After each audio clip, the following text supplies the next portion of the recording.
आप लोगों के लिए, युवाओं के लिए, हमारे देश के बच्चों के लिए अपनी जान दांव को लगा के पिछले 19 दिन से अनशन कर रहे हैं। आज उनका 19वां दिन है। हमारे देश में ऐसे बहुत सारे टीचर्स हैं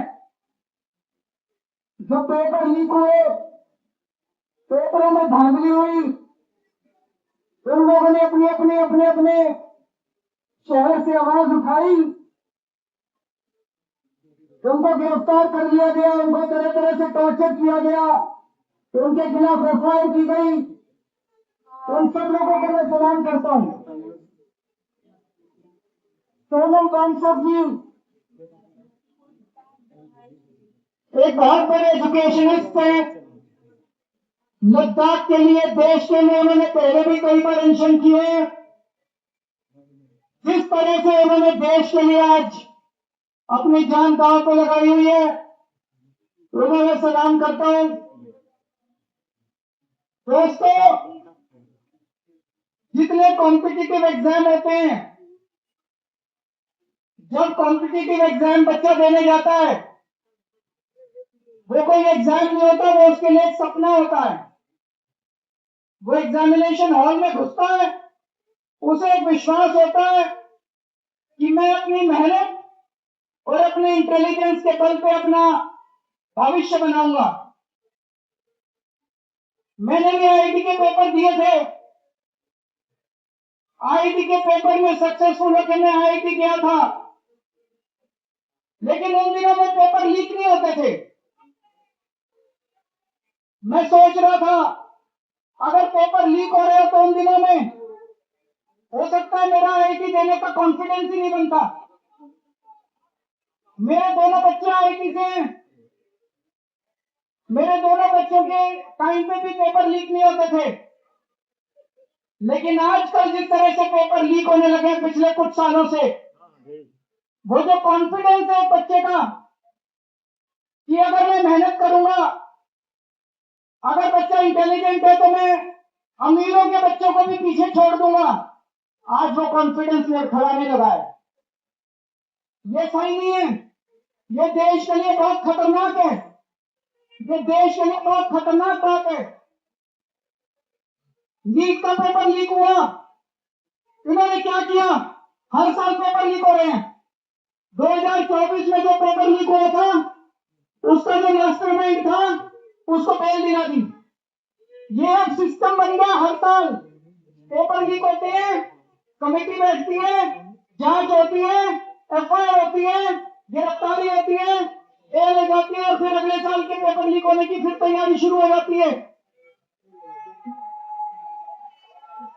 ये देश कब तक बर्दाश्त करेगा? देश का युवा, ये बच्चे कब तक बर्दाश्त करेंगे? इन्होंने नीट के पेपर के बाद 20 बच्चों ने सुसाइड कर लिया, 20 से ज्यादा बच्चों ने,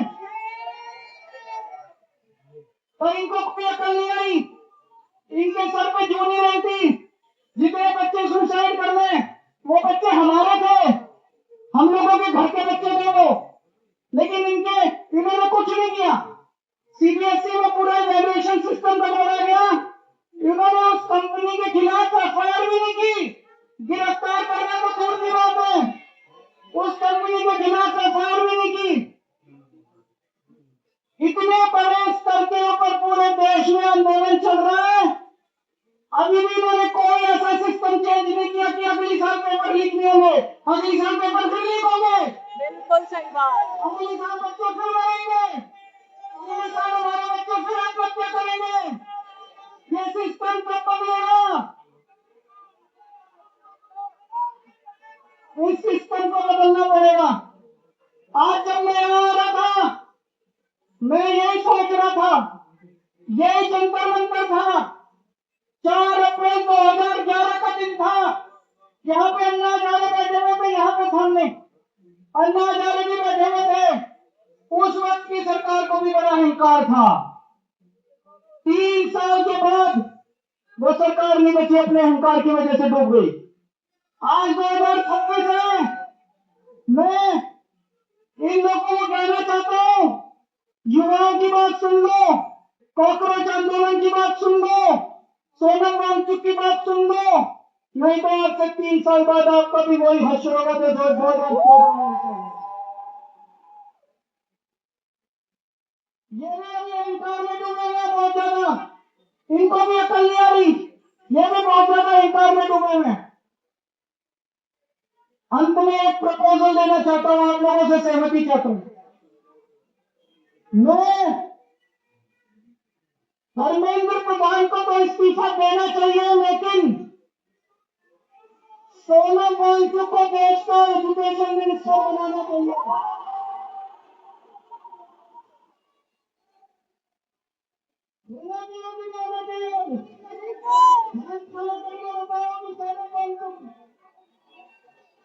तो मैं प्रधानमंत्री जी को कहना चाहता हूं, धर्मेंद्र प्रधान को हटाओ और सोनम वांगचुक को देश को शिक्षा मंत्री बनाओ। लोगों को पता है प्रधानमंत्री जी सुनने वाले नहीं है, प्रधानमंत्री जी करेंगे नहीं है, क्यों नहीं करेंगे? तो उनको लगता है ये सोनम वांगचुक कोई क्रांतिकारी चीज ना कर दे।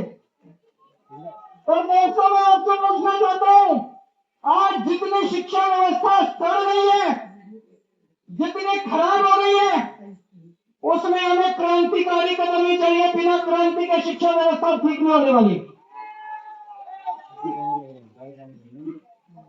हमें सोनम वांगचुक जैसा क्रांतिकारी शिक्षा मंत्री भी चाहिए और उसके क्रांतिकारी कदम भी चाहिए। दोस्तों 20 तारीख को मैं सब लोगों से, देश के कोने कोने में जो लोग सुन रहे हैं, जो लोग सोशल मीडिया पे बैठेंगे, जो लोग मीडिया के जरिए देखेंगे, सबको अपील करना चाहता हूं, ज्यादा से ज्यादा संख्या में यहाँ पे आइएगा और 20 तारीख के इस आंदोलन को, इनके कॉल को, पार्लियामेंट तक के जो यात्रा है उसको सफल बनाना है, ज्यादा से ज्यादा संख्या में आना है।